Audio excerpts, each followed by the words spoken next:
Hi, everybody, and welcome to the Nature Journal Writing Workshop Wednesdays. This is our free workshop in the Nature Journal community. It focuses on using words in our nature journal to explore the world around us.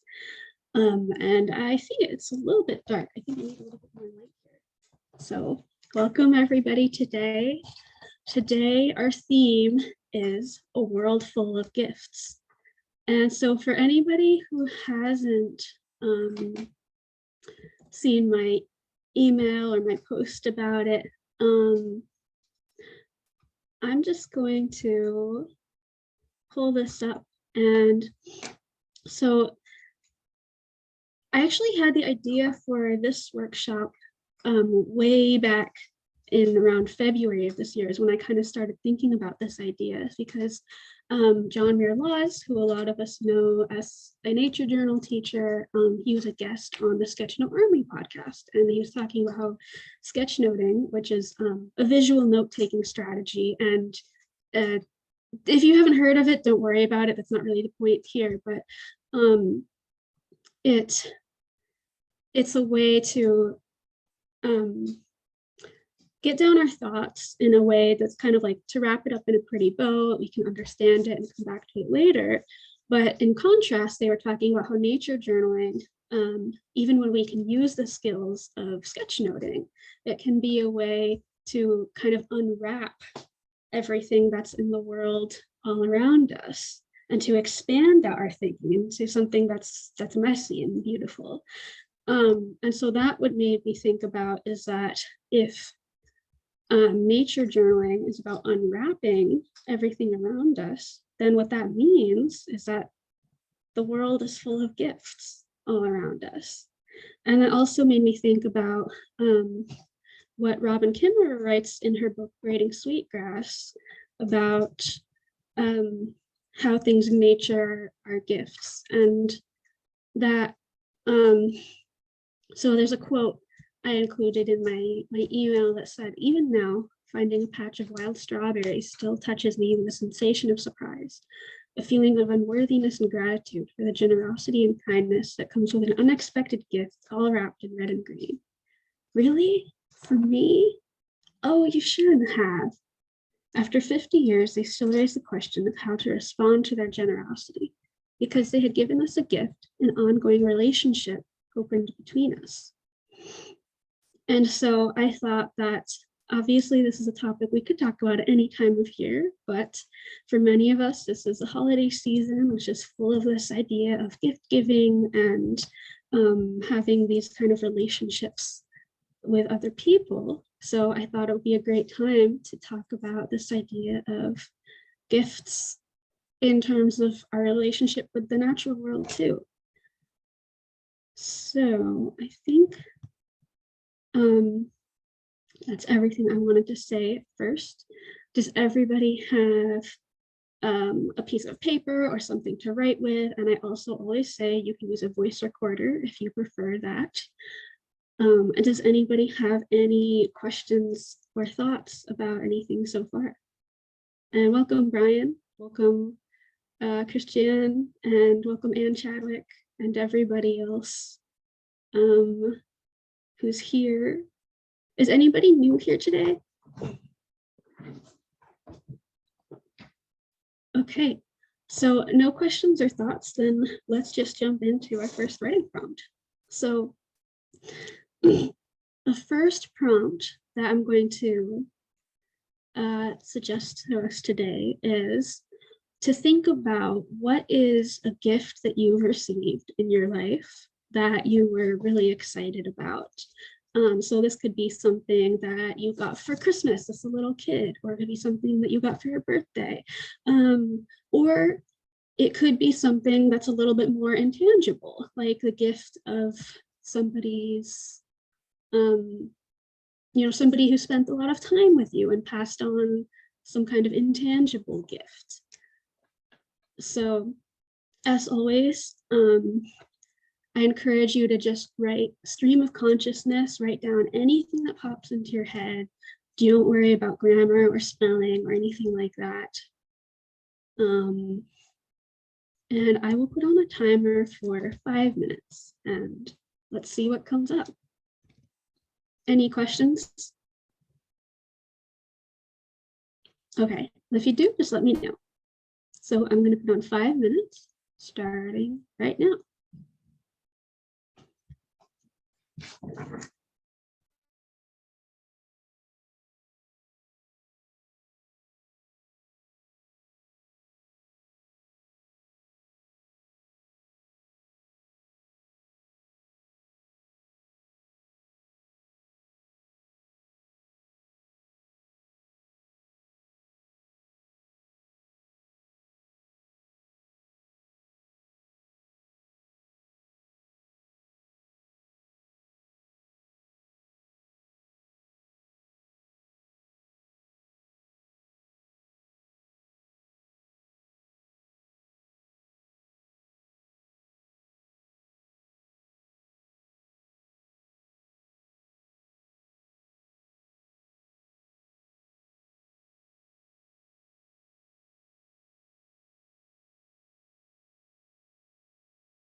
About 45 seconds.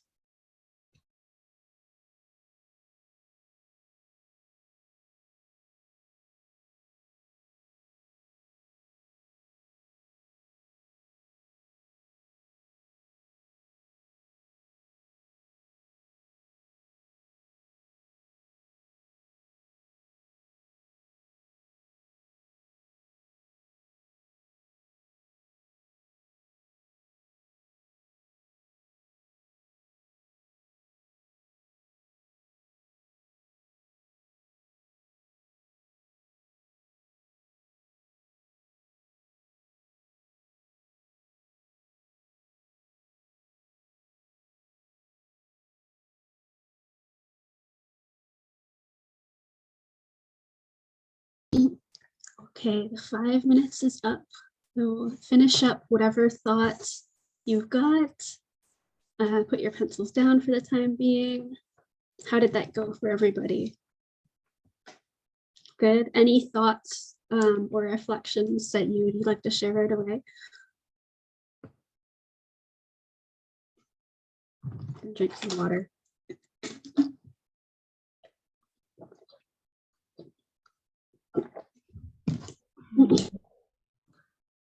I do a little. Barbara, hi. Hi. And then Bonnie.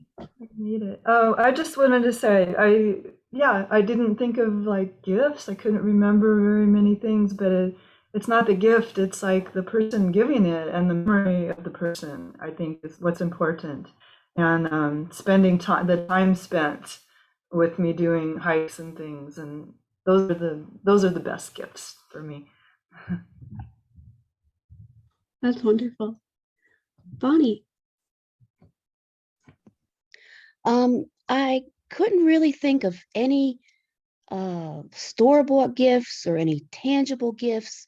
It was always the things that hit my mind were when somebody just, well, mainly what I was writing about is that I have trouble getting out into our property these days because I'm having a lot of physical problems, and my husband was still able to get around.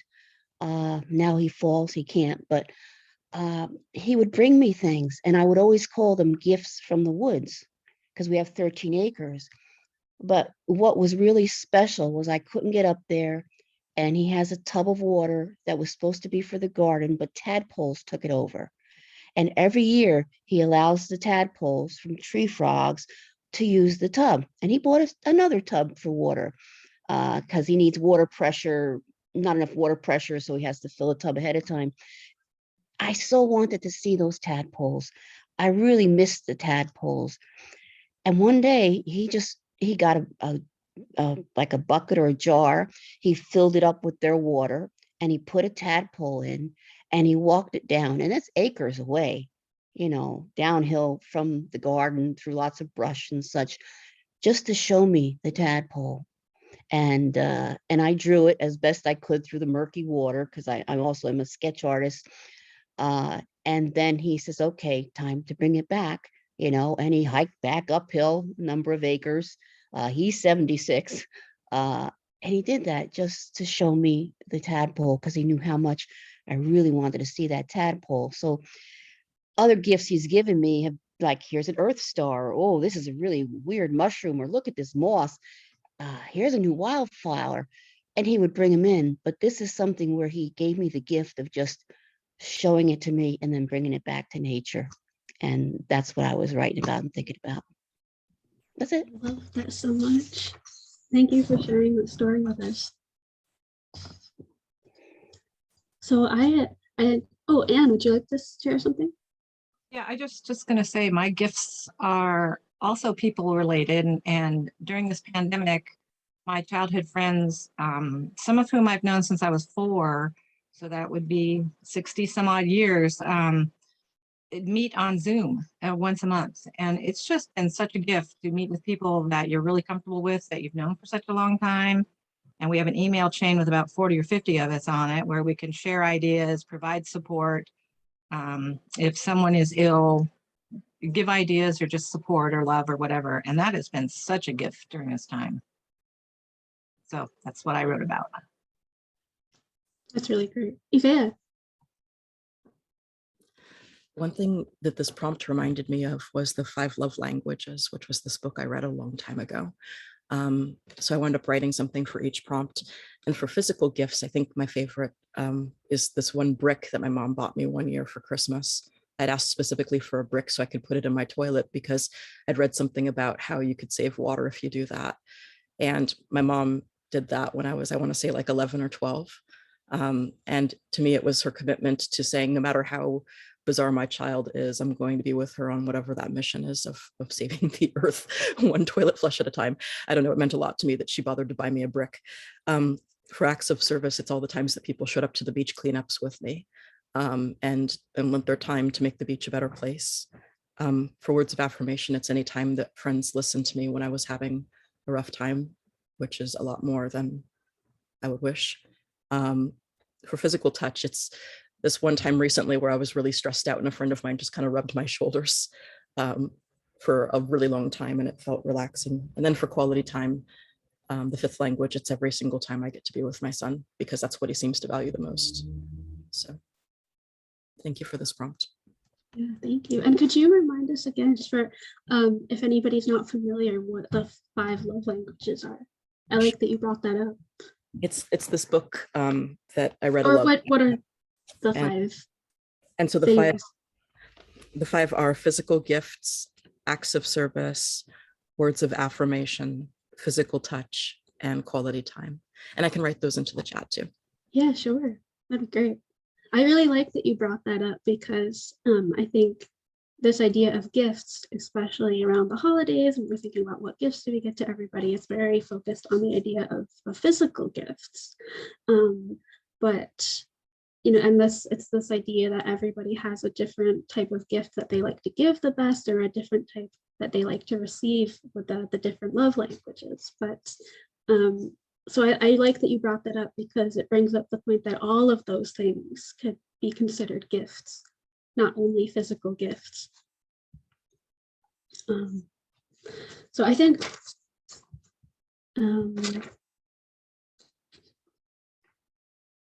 yeah, so I ended up writing mine. The one I wrote about was a physical gift. I wrote about my trumpet. I started playing trumpet in the 5th grade, and then to continue in 6th grade, you couldn't use the school's instrument anymore. You had to buy your own or rent it. And so my parents and my grandparents together bought and it wasn't like a birthday present or like a Christmas present, but it was really special. And I've used it ever since then. So about 13 years of music, and that's something that's a really important part of my life. So yeah, that's what I wrote about.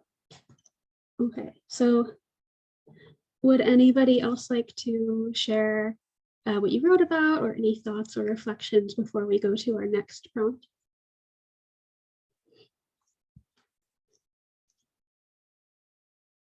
Okay, so for the next one, and it sounds like some of you have already touched on to this, is so first we did what's a gift that you've received that you were excited about. The next prompt is what's a gift you've received from nature specifically that you've been excited about. So this could be really anything. It could be the fact that our food and our water comes from nature. It could be something that you observed in nature that made you happy. It could be an experience you had in nature, or some kind of insight or lesson that you learned from your experience in nature. Really anything. I think if you were here a few weeks ago, we did the Thanksgiving, what are we grateful for nature? It's kind of similar to that. What's something that you could think of as a gift from nature in any form? Any questions about that? Excuse me. Okay, I'm going to put the timer on again for another 5 minutes, and let's free write on that prompt, gift from nature, starting now.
Okay, I wasn't keeping close enough attention to the time to give a warning, but that was 5 minutes again. So if you can finish up your thoughts and link back up.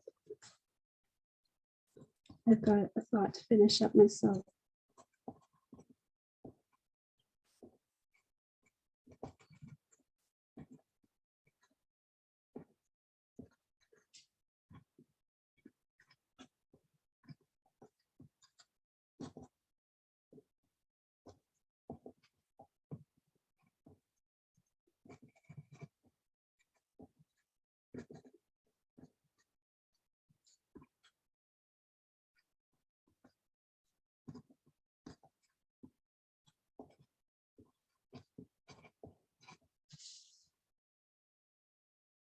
Okay, thanks everybody for participating in that second prompt. How did it go?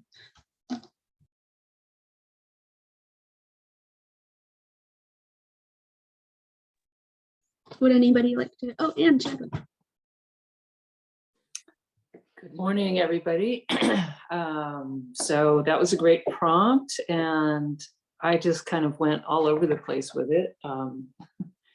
Long list, but started with sustenance, the air, water, food, minerals, just things out in nature that we rely on for life. And then encounters. I had a fun conversation last week with friends, and we were just talking about the most amazing encounters that we'd had with animals, really. And I've been lucky enough to have a harbor seal come up and rub its head against the kayak I was in, and I was able to reach out and touch it. And I've been with whales in Baja that you can reach out and touch that come up to your boat, and also brown bears in Alaska, and just feel so lucky to have those intimate encounters with wildlife. And sometimes it's a bird or a squirrel on my deck or something. And then nature definitely provides me with serenity. So peace and space and quiet and dark skies and solitude. I appreciate all of those. And change, just the seasons, and I'm enjoying the rain right now in California, yay. But also wind and the changing sun and moon and planets and growth and death. And then I wrote down the word compost, and that led me to circle of life, because I'm just fascinated by my own compost pile, that you throw stuff in there and a few weeks later it's beautiful soil. It doesn't even take very long. And that whole interdependence and circle of life, which then led me to humility, just thinking about what a tiny little dot I am in that whole equation, and our planet being this blue marble that is this big and almost infinite universe. And that leads me to curiosity and wonder. So there's my whole chain, all in 5 minutes. So thanks for that prompt. Awesome. I really like how I just did one thing and kind of focused on that topic, but I like how you just let your thoughts, you followed where your thoughts took you, and you thought about all of these different things. I like that a lot. Bonnie, I see you're raising your hand. Hi, I tend to ramble, so I'm just going to read what I wrote. That's perfect. Starting with the sunrise, which is the biggest of all, going big here. Before the severe ice storm damaged our property in February, I'd walk out to a spot that had an open view of the rising sun over the foothills of Mount Hood. I'd go out in the dark and I would listen and I would look and I would journal everything that I was seeing and hearing. It was like I was waiting for a big event, a blockbuster movie every morning. Then when the sun popped over the horizon, I would put on my iPod and play Here Comes the Sun and just dance my brains out alone on the hilltop. That's it.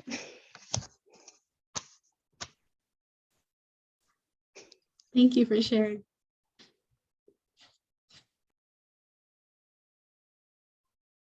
Would anyone else like to share? I'll read mine. I wrote, a gift from nature is the snow. I've been wishing and wishing for snow, and this morning I got it.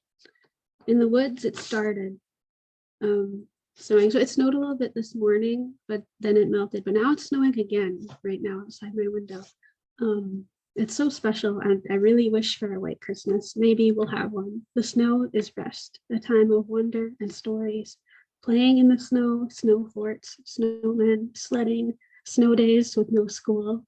Back when I was in school. It makes everything feel okay. It's part of living in the northern climate, but we're losing it. And the animals who need it to survive in the layer under the snow, it's called the subnivean, I think. Snow keeps them warm. So snow equals survival. We need the bumpers on the bowling alley to keep us from going off the rails. We need the time for long nights and rest and dark sleep and reflection and wisdom. Snow can be a hassle when you need to shovel out your car before work, but I will never understand people who are happy not to see the snow. It's such a key part of this place where we live, in the core of my being. That's what I wrote. That was just my stream of consciousness thoughts about the snow.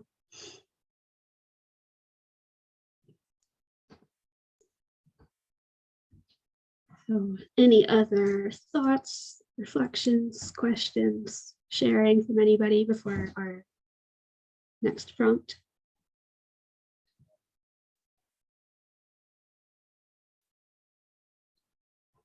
Okay, I'm gonna have some water.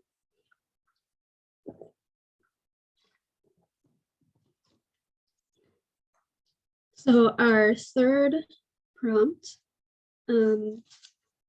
and my plan, this is our final prompt, but looks like we might have some extra time, so we'll come up with something. So we talked about what's a gift you've received that you're excited about, what's a gift from nature, and now my question is, what is a gift that you can give back to nature? Though it could be something specifically in response to one of the gifts that you wrote about receiving.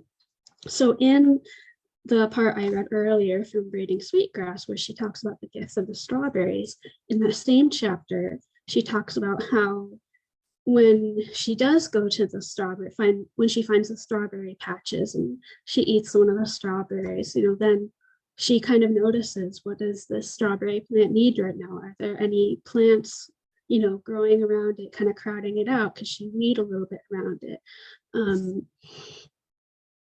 Something like, it could be something as simple and direct as that, as a plant that has fed you, if you tend to it in some little way, or it could be something more general, like doing some kind of stewardship, or something for the environment. And I think it's interesting to think about this not only as I think we often do from the kind of environmentalist standpoint that's like, yes, we've got to save the earth and do the things and take action, which is true, I guess, but how does it feel different if we think about it from this perspective of, we've received this gift, and what's a gift that we could give back, in this very, I guess, kind of gentler way of thinking about it? Because then it and this idea that thinking about it in terms of a gift is this idea that it creates an ongoing relationship. We have a stronger connection to this part of nature. Does that make sense? Are there any questions about that?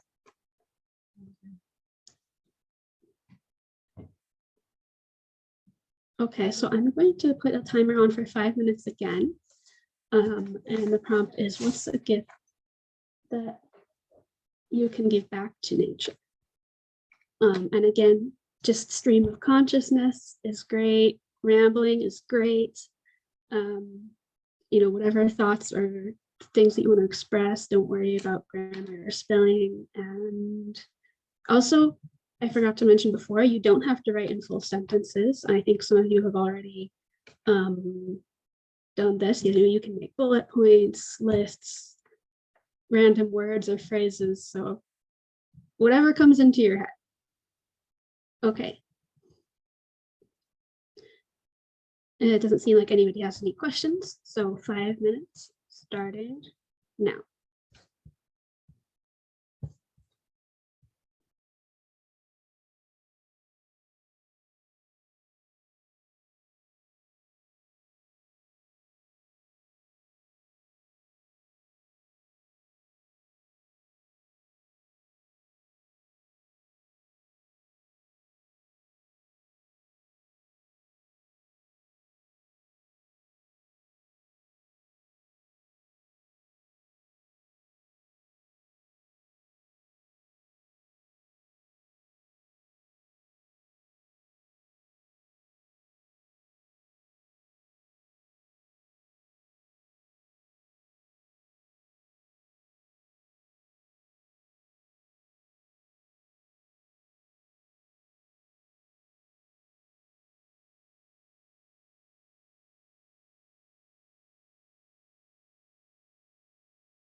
Okay, I forgot to give you a warning again because I was caught up in my own writing, but that's 5 minutes. So take a few seconds and try to wrap up your whatever thought you're on right now.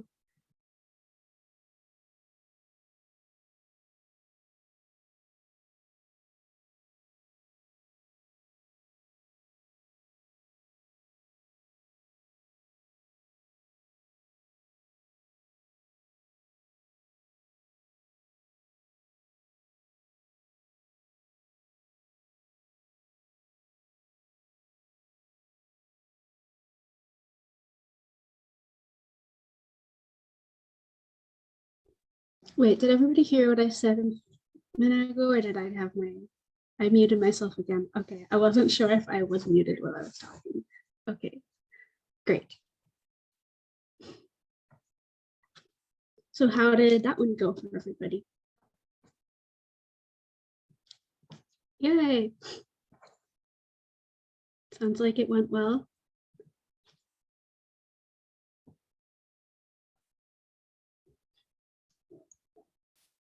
So would anybody like to share from this round?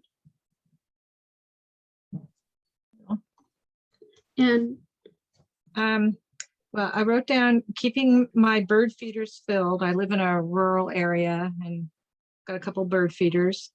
I have a very, very old dog who's 15, and I've been making homemade special food, and I want to keep doing that because that dog's given me a lot of companionship. Continue to encourage my husband to stop blowing leaves off the property because he wants it clean and neat, and I'm telling him he's disturbing homes of animals and insects, and we need the mulch. So I've got to press harder on that. And we live in a very old house with no central heating, so we have to use a wood burning stove for the majority of the house.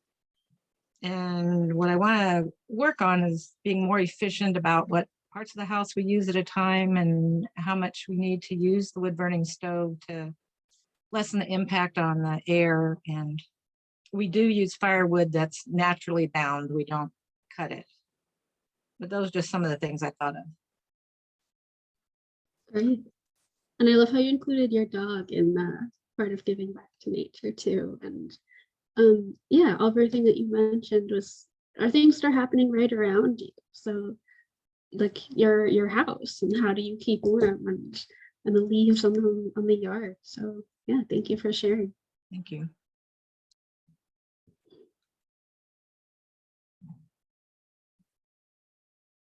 Would anyone else? Oh, Bonnie. Me again.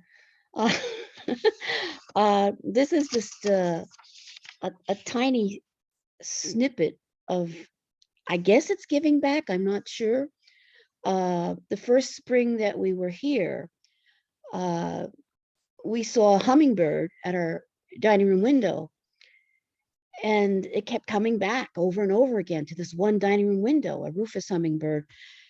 And so we went out and got a feeder and we put it up, and for 30 years, the hummingbirds keep arriving, but they arrive to that window. And if we don't put it out in time, sometimes we miss time when the hummingbirds are going to show up. They go to that window anyway, whether or not there's a feeder. And we're figuring the prior owner 30 years ago also was doing this. And so it must be, from what I've read, generations after generations of these hummingbirds coming all the way from perhaps South America, these itsy bitsy little things. And this is like our part. We're not saving the world, but maybe one species, one family of generations of this rufous hummingbird comes up all the way up to Oregon to our dining room window, and we feed it, and it produces babies and goes back down south. And that little cycle of just a snippet of sharing nature. That's it. Oh, that definitely counts.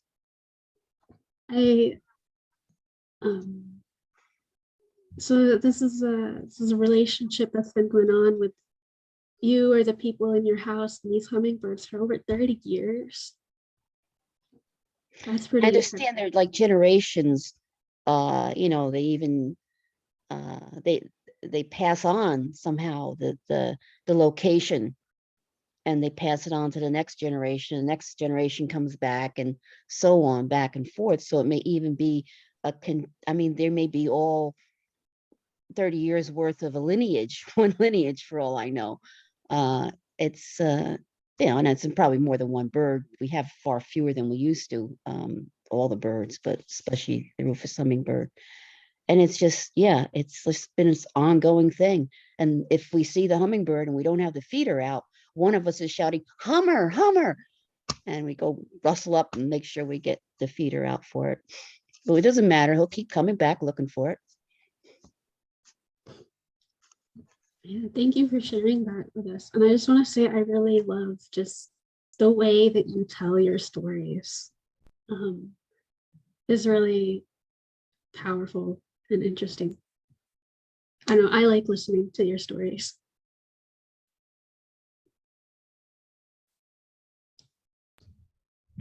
I don't know how to raise my hand. Okay, I see Barbara and then Linda and then Ivea. I thought you were kind of putting your hand up too. I don't know how to do that. Well, That's okay. do You've I got our should I attention. go or Yeah, should go someone ahead. else? And then Linda, and then I think I did see you, Ivea. Okay, so Barbara, then Linda, then Ivea.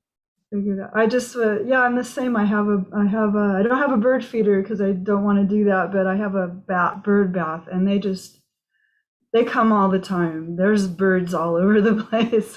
I make sure the water's clean and give them more water. And if it's frozen, they land on top of the frozen water going, "What is going on?"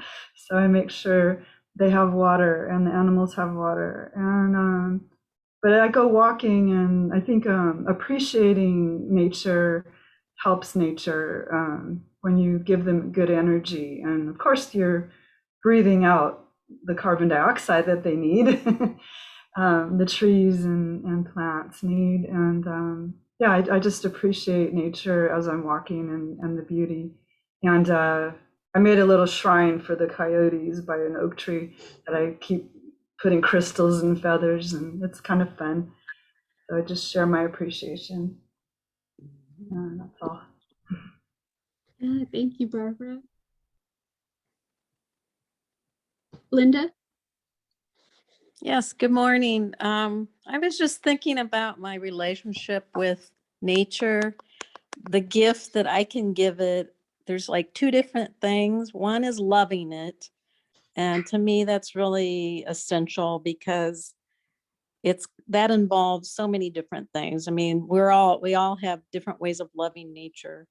That could just be appreciating the sunset, feeding the birds, watering my plants, taking care of a cricket that's in my house and putting it outside, and trying not to destroy anything, even the bad bugs that people don't like. I still try to find that love for nature, even if it's not always something that I actually like cockroaches and things like that, but they're all part of nature, and I do want to love everything about it that I can. But then the other side of it is respect, because there's certain things about nature that are really not good in a human perspective, such as tornadoes and hurricanes and ice storms that cause people accidents and that kill people. But I think it's really important to respect nature because she does have this power over us. And even when she's doing, damage to us, to our homes or whatever, there's a certain awe in all that. I mean, when you look at a tornado, or you see it on a screen and you see the damage that it does, and it caused wreckage and havoc on people's lives, and that's a horrible thing. At the same time, I just have this certain respect for nature, that she is so powerful, and that through all the ages and all the history of humans, that we've had to come to the conclusion that there's something so powerful about her, we can't control it.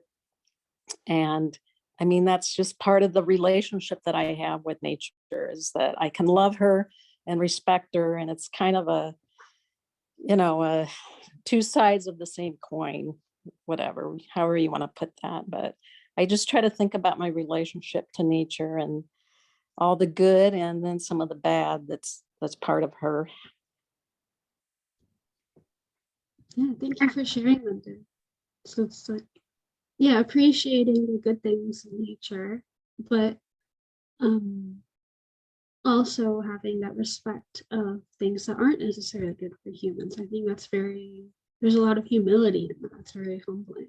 And I think what you said has a lot in common with what Barbara was saying too, is like the gift of just simply that love and attention and respect, even for things that we don't like. And that, because we can talk about what are specific actions that we can do, but it all starts from there, I think. But from that care and that relationship.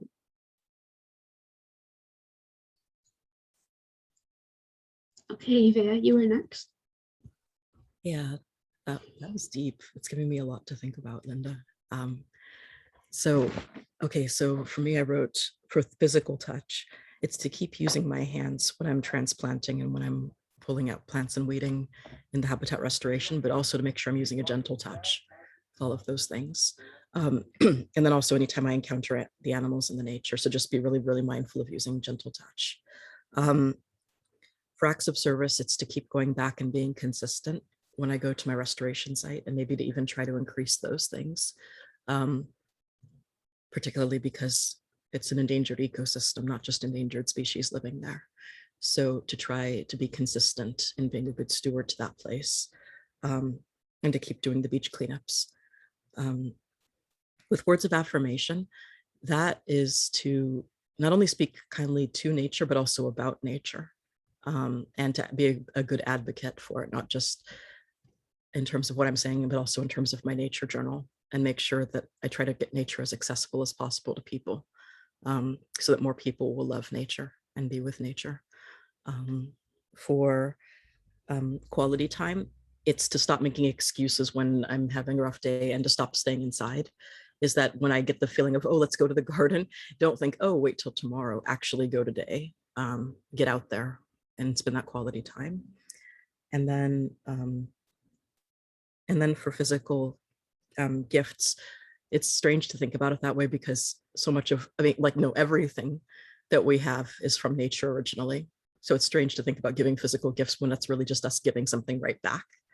But I thought one thing I haven't done in a long time is I haven't made my plant signs in a really long time. I used to make signs where I would paint pictures of the plant in question and then write the name down so that people would be able to identify it by sight instead of just seeing the name and then not knowing what plant it was talking about. And I figure that the way that more people who know and recognize nature, then the more they'll be endeared to it. So if they just see a plant, they might forget it, but they see the plant and hear that it's yarrow, and that you can make a spit poultice out of it. If you're out in the wild, then they might have more respect for yarrow whenever they see it. So maybe I can make more of those and give those to the gardens or to the plants or wherever I find them. So thank you for this prompt. Yeah, I love all of those ideas. Thank you, Eva.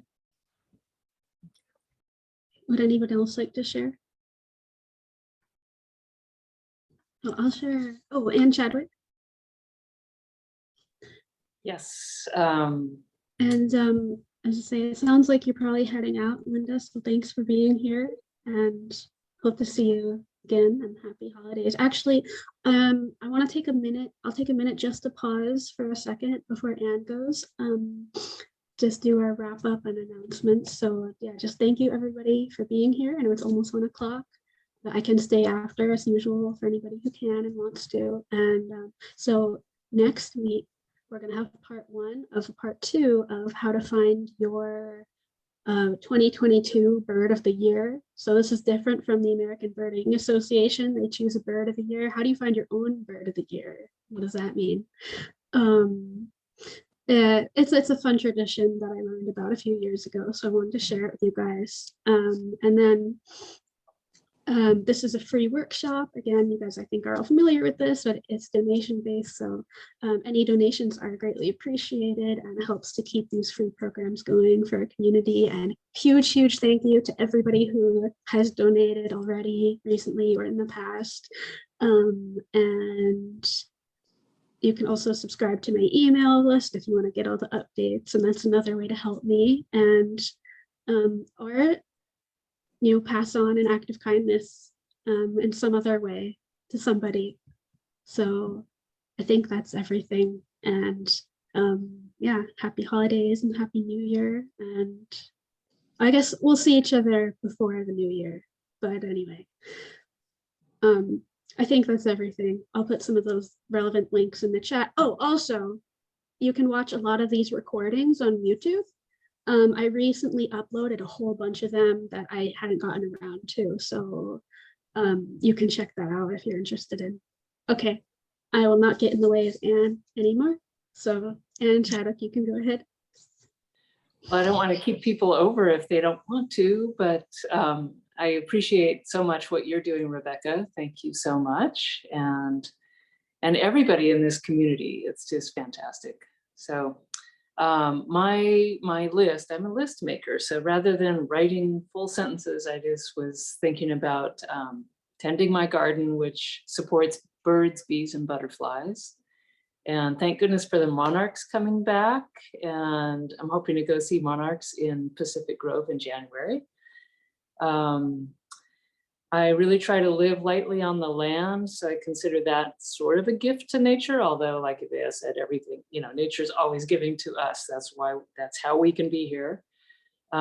Certainly supporting environmental organizations, including my own Point Blue Conservation Science, but land trusts and research organizations, and doing stewardship projects. And I'm hoping to get out more in the coming year, and hopefully with people like Ivea who are doing such fabulous work. Moral support. I think it's really important for those who are working hard and can get discouraged to provide that kind of moral support to them. Definitely. Outdoor education is a big one of my causes. So I try to make sure that young people are getting out into nature and getting involved and learning and loving nature, because they're the leaders for the future who are going to get us through all of this. The Nature Journal community is huge, and I think all of us can help spread the word and spread hope and optimism, because it's really easy to get down about what's going on with climate and what's going on in specific areas of nature degradation. But it's really important to have alternatives and solutions and look for that ray of light and the things that we can do. So those are my kind of lists, and I'll close it out with love being the main one. I think love for all these things that I'm talking about, but that's what keeps me going.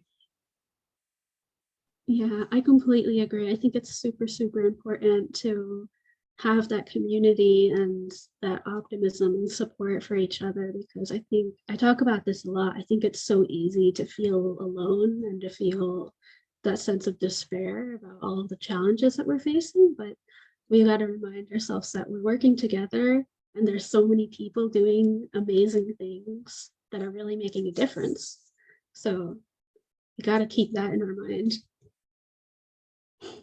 Oh, before I forget again, I can still stay longer for anybody who wants to still share, but I like to end by asking, what was your biggest takeaway from our time together today? And how will you apply what we did here today to your nature journaling practice?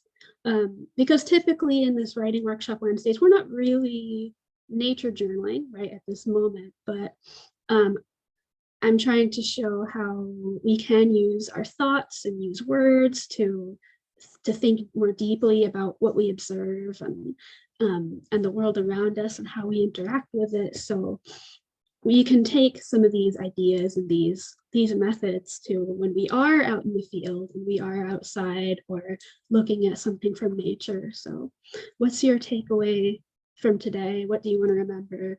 And how will you apply it to your nature journaling?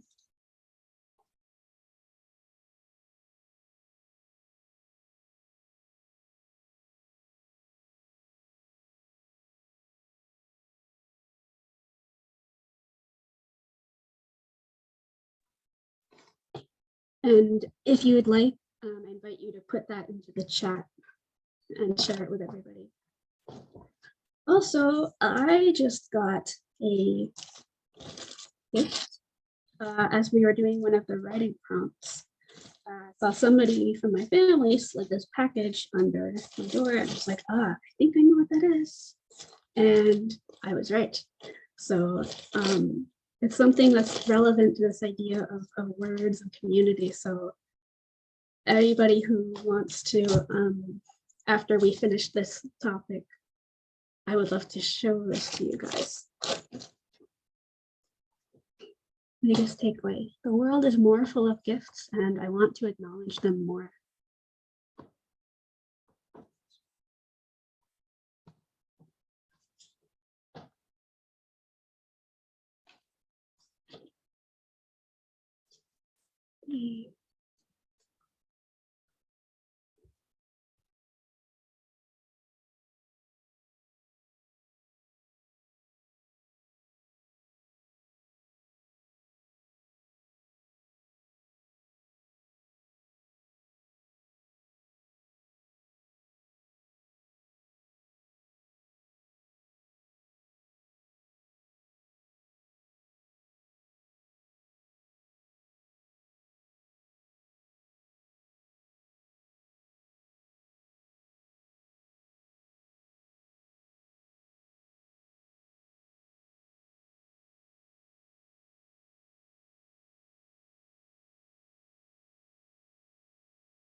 Another takeaway is inspiring me to get started with nature journaling and use my John Muir Law sketchbook. Invite some friends to sit by a pond and observe, sketch, and write.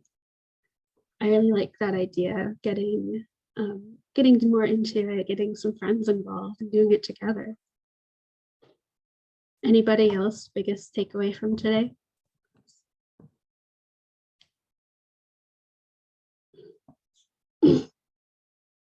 Inspired by, hang on, looking at the chat. I was inspired by other people's thoughts and it made me remember and appreciate stuff I overlook. That's great. A gift from nature is for me a nice prompt to draw, write about, or talk about in a nature journaling session. Yeah, so if you wanted to, you can take this prompt of a gift from nature, not just kind of think about what gifts are there, but if you are going outside or going into nature, you could take that as a prompt with you. What gifts are there from nature today, right now, that I can find? Another person wrote, write more in my journal, balance writing with words and numbers. Yeah, so all three tools that we can all use, we've all got one that's kind of like our comfort zone that we tend to gravitate towards more, and another one that might be more of like a growth area. But yeah, we can use all of these different methods in our nature journals. And the more kinds that we use, the more our brain is working and the more we can understand. Another person says, I loved hearing everyone's thoughts and activities. What a sweet group. This session is a gift. Thank you all so much. Thank you.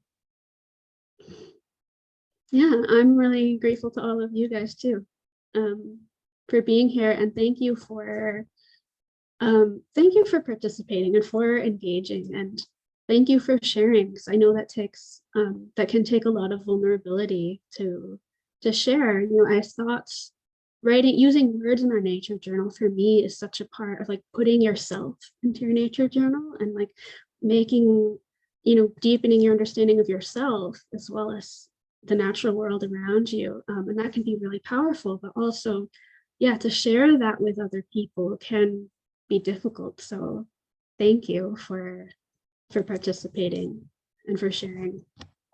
A couple more.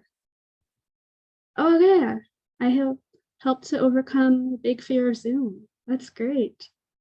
Yeah, thank you so much. And yeah, it's totally fine to have camera on or off, but it's always nice to be able to see each other. And yeah, thank you for being here.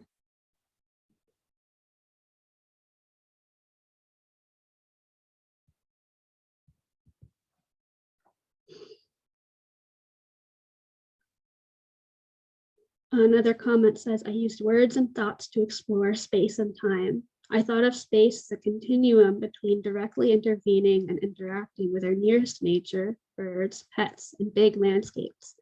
I think of time and nature as a gift. That's really interesting. I would love to hear more later about what exactly that all means. I like that a lot. Okay, any other big thoughts from anybody? I want to share something with you. Okay, so I didn't actually read my own responses. I will after if there's time. But got a surprise bonus. I guess got an unboxing going on to share. So this is a project that I was a part of, and it is a book I want to show you.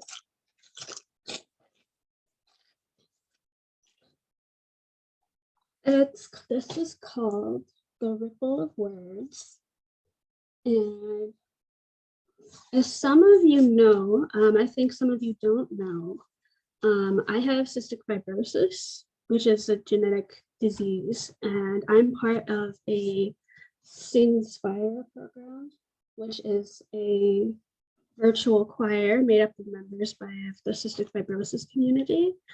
And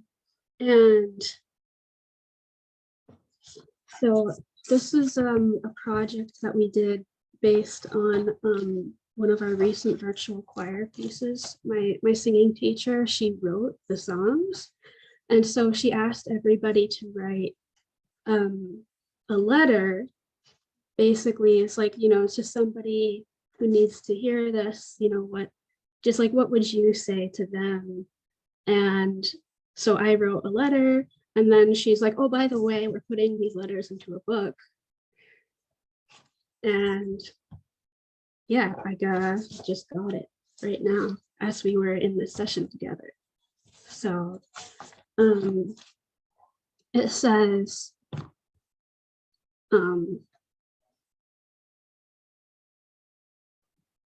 yeah, I think this relates a lot to what we were saying earlier about the importance of having the community and the optimism. This is what it says on the back of the book.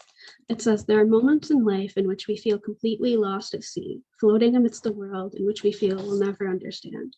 We become lost within ourselves, a deafening silence echoing throughout an isolation shared between individuals who live beneath a weight placed on every breath. But we have also experienced those moments in which leave us beautifully breathless, words leaving us speechless as they descend unexpectedly upon our hearts, just as if they've been written for us in that exact moment. They're the words our eyes have needed to see and that our heart has needed to hear. These words ripple across our lives and remind us that we are not alone, that we are stronger than we could ever imagine, and that sometimes across the sea, and that someone across the sea understands and believes in the person we are. So,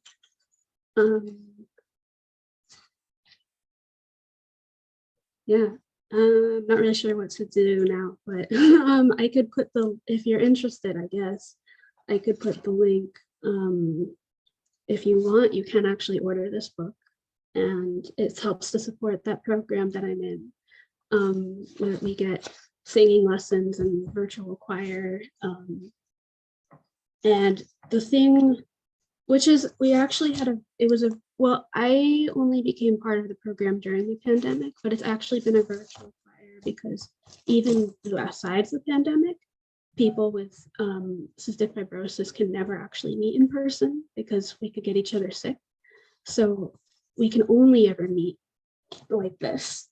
But it still can be a really powerful way to connect.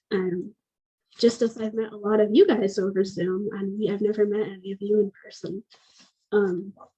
Yeah, so all of the letters in here are anonymous, but I think there is a list of the contributors. Yeah.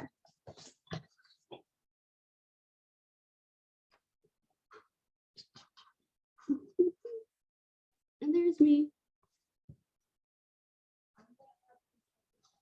So it doesn't say like which letter is mine, but it's in there. I guess I could share that sometime if you want.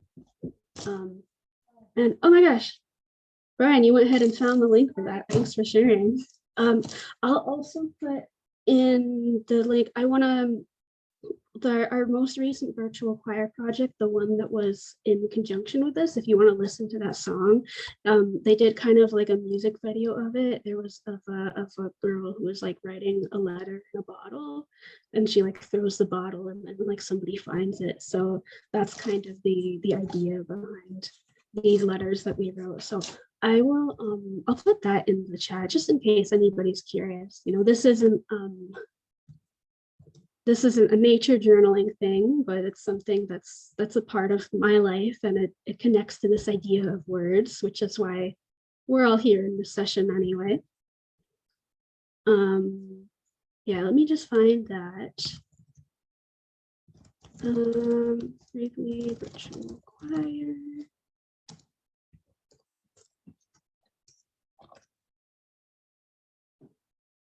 Where'd it go? Not looking for it on YouTube. Sorry, guys.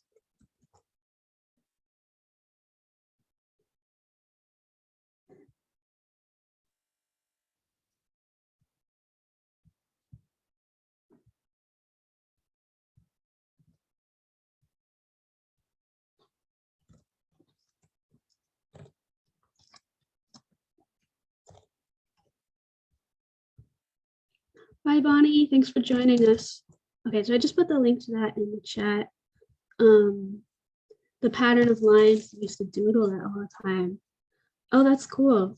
Yeah, I think this is supposed to represent like a sound recording.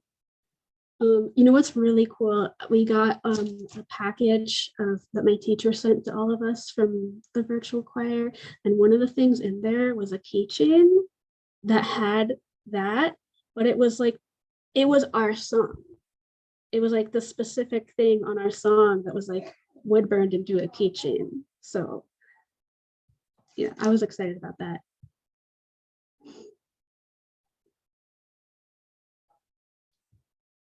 All right, well, thanks for that random aside, but I just happened to get this delivered to me right while we were meeting, so I thought I'd share. Yeah.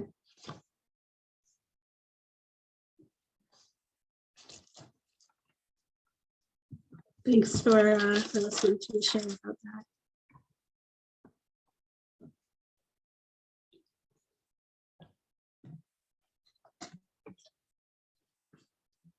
So I guess I can still share my answer to the last prompt, since I never did, because I wanted to make sure we got all the announcements and ending reflection in before people had to leave. But I'll share. I can share that now if you guys still want to listen and stay for another minute. So I wrote, what's a gift I can give back to nature?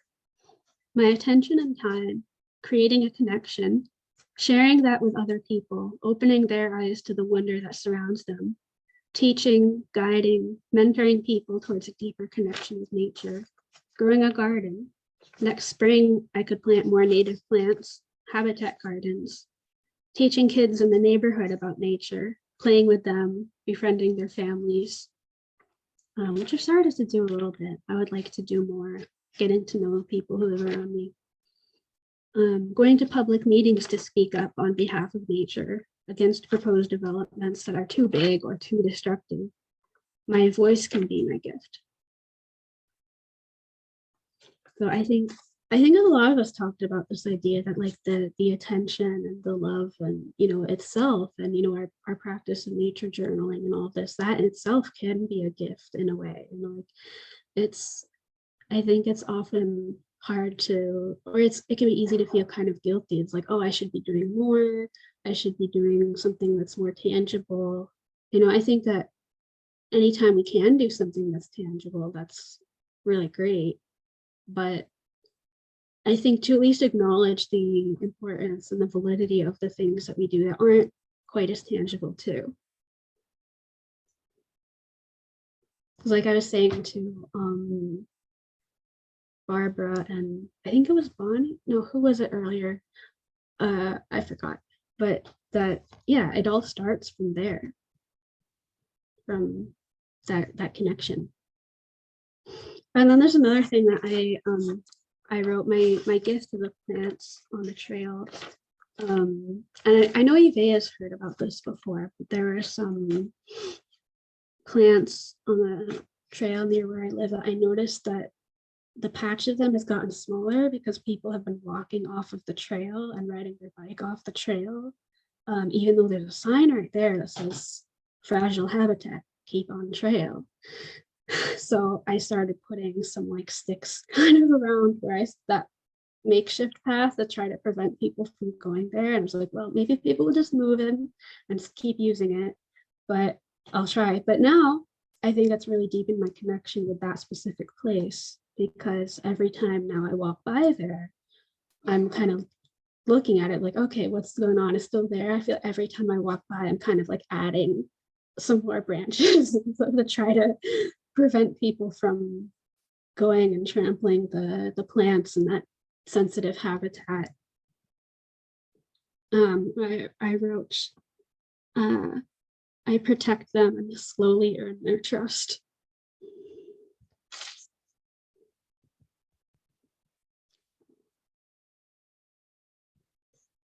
Yeah, so that's what I wrote about thinking about what gifts can I give back to nature. So yeah, thank you all for being here today. I think I'm going to turn off the recording now, but if anybody wants to stay and talk for a little bit longer still, I can be here. So yeah, and yeah, have a great day. Merry Christmas if you celebrate Christmas, and see you next time. Thank you, Rebecca. Thank you so much. Thank Rebecca. you.